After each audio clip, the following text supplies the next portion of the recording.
We, the undersigned organizations and individuals, have come together to respond to over 30 years of social murder and austerity brought about against disabled people across Ontario.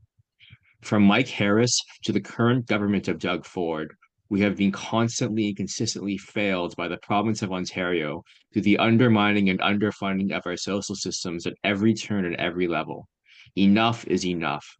Action must be taken to change the fundamental direction of the province of Ontario, and disabled communities in Ontario will not be silent now or following the current election. Over these 30 years, disabled communities across Ontario have sounded the alarm again and again.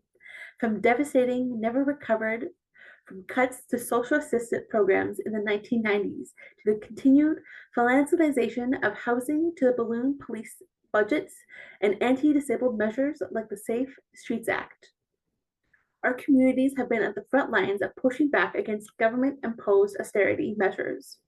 While there have been victories against these measures, no government has actually turned the ship around. Neoliberal economic policy continues to run rampant over our safety, well being, and ability to thrive in communities across Ontario. This has only intensified since 2020 with the ongoing COVID-19 pandemic, where small measures have provided some relief, but the wider realities of our system failures have been laid bare. We are more vulnerable than ever to become unhoused, less supported than ever before, and still struggling with the same austerity mindsets present since the day Mike Harris stepped into office. Doug Ford, through three most recent bills, Bills 223, 238, and 242, has pushed the pressure points we've noted above to their breaking point. These bills lay out clear threats to critical resources for our communities. The defunding, closures, and intensified threat of penalty makes clear that the Ford government wants to push us further, past the margins, and simply into death. We already have so little infrastructure and so many opportunities to be criminalized as disabled people in Ontario. We simply can't let this reality in this province be ignored. The reality is that the vast majority of unhoused Ontarians are disabled. The reality is that the vast majority of disabled people in Ontario, housed or not, struggle due to unbelievably low social assistance rates. The reality is that existing carceral institutions, long-term care facilities, prisons, group homes in Ontario all continue the legacies of warehousing and violence embedded in the colonial health and education systems across the province's history. In turn, forced treatment and new policing structures will build on these violent, disgraceful histories and make our lives even worse. All of these issues and more are direct attacks on disabled folks.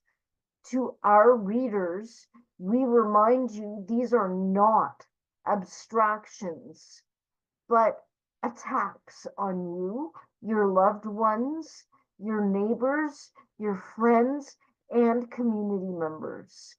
For all of us, then, we need to end the 30-year cycle of continued austerity in 2025 and begin taking different roads for a better Ontario.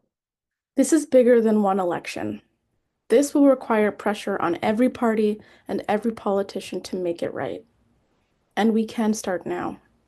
We believe that it is time for a massive reinvestment in our social systems, from housing to social assistance, to home care, to education, and more. We know that now is the time to do it. Every moment longer we spend while politicians wait for the answers that our communities have been giving for years is more harm done to disabled Ontarians. Every month, another life is taken through either incarceration or made medical assistance in dying. another death due to failures of Ontario's social systems.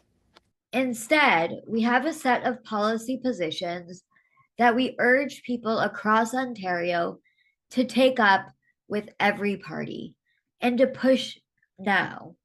No matter who wins the next election, we need to take care of each other and hold the powerful to account together. We need to see the value in each other and in building the Ontario we dream of, a place not just to live, but to thrive and grow together. No matter how you organize, on the streets, at the ballot box, or talking while sitting at someone's kitchen table, now is the time to do something and to act together. We pledge to hold these values collectively and make it happen. With solidarity, the undersigned.